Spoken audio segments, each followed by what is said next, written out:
Already one person has been arrested, and there is also 3 FIRs that have been lodged.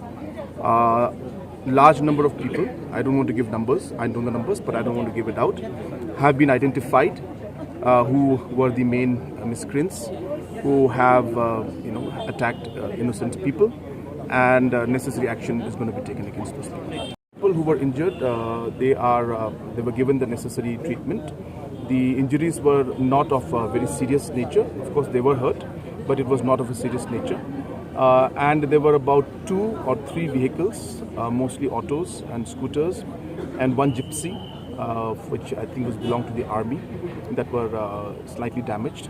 But apart from that, there was no major damage to any personal vehicles or any kind of assets of the government.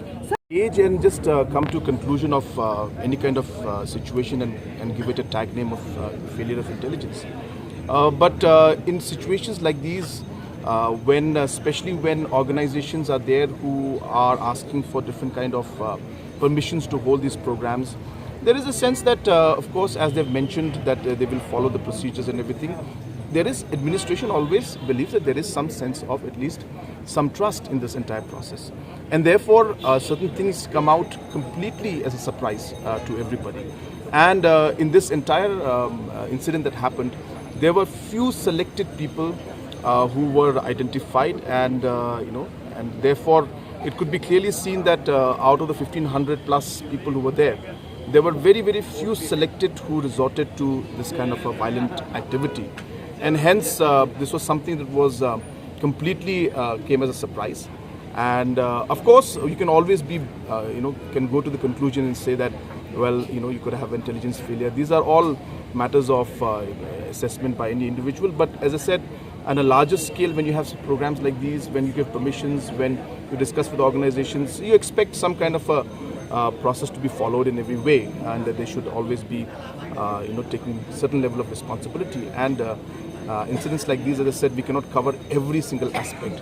But definitely, having said that, we have seen that these kind of situations are some things that will require the government to be more stringent in the future, and we will have to take much more steps to even look at all the most impossible situations. Also will have to be looked into the thing and need to be prepared for every kind of situation. Actually, the 3 people who were injured, they were given the necessary treatment.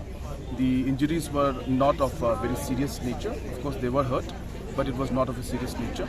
And there were about 2 or 3 vehicles, mostly autos and scooters, and 1 gypsy that were slightly damaged. But apart from that, there was no major damage to any personal vehicles or any kind of assets of the government.